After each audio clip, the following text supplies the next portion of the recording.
A very common drug for type 2 diabetes, we've probably all heard of, is a category called the biguanides.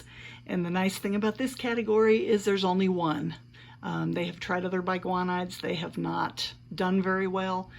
But the drug metformin has done extremely well and is used both for type 2 diabetes, polycystic ovarian syndrome, and other conditions that are possibly diabetic related. So metformin many times is going to be the first drug that a person is started on when their blood sugars start to creep up. The trade name is glucophage, and these work in much the same way as the sulfonylureas. They try to work on the liver to slow down the amount of glucose the liver is releasing, and they work on the GI tract to absorb it from, cut down on the absorption of glucose. They also try to stimulate the pancreas to release more insulin, but a lot of times they're going to work on the liver and the intestines and try to slow down the amount of glucose. As you can see, your really common expected side effects to metformin are going to be GI tract ones. And a lot of people, when they start metformin, they start complaining about diarrhea. They really start, their food starts moving through them pretty quickly. So nausea and diarrhea are some of the side effects that you'll see, and weight loss is sort of an extra effect, but that's not a bad thing because weight loss tends to help the insulin resistance. Now, if a person has renal disease, metformin is contraindicated for them. Metformin can have an effect on the kidneys. So one very important thing to remember, if somebody is taking metformin and he or she has to have some kind of an imaging test that requires dye to be injected into the bloodstream, a contrast medium, you've got to stop taking the metformin at least 24 hours before you have that kind of test, because that dye can affect the kidneys, the metformin can affect the kidneys, and the person can have some kidney damage. So a person with existing renal disease is really not a good candidate for metformin therapy anyway. Make sure you read the nursing implications about metformin and the patient teaching on page 315. Metformin needs to be taken with meals. Most of the oral hypoglycemics do, for the reason I mentioned before.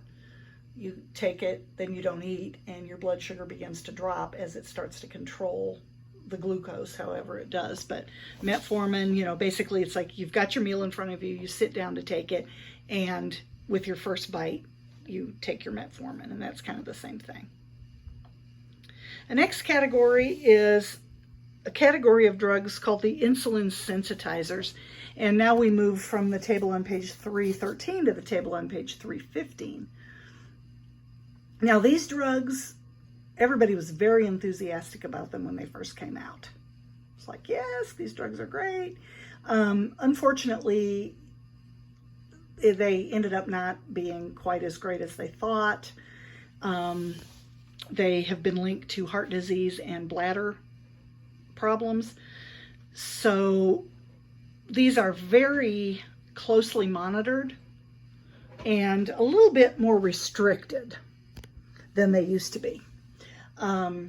These increase the sensitivity of our body to insulin. They lower the blood glucose levels by making those insulin receptors more likely to open the door on their own and not need as much insulin to let the glucose molecules in. But like I said, they kind of have been linked to heart disease, and so if a person has this ordered, it's going to be carefully watched, or it should be carefully watched.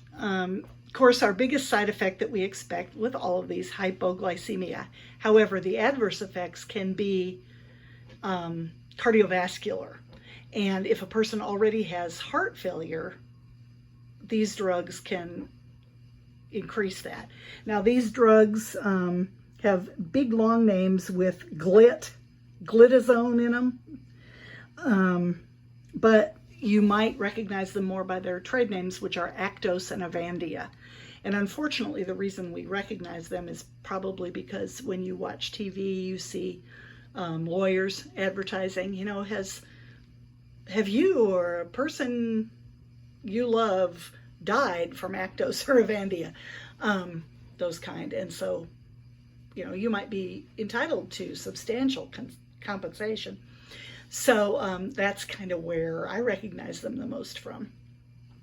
If the person is taking these medications and they notice they're having increased edema or just a general, you know, feeling of weight gain, very important that they call their doctor to make sure that it's not causing a problem with heart failure.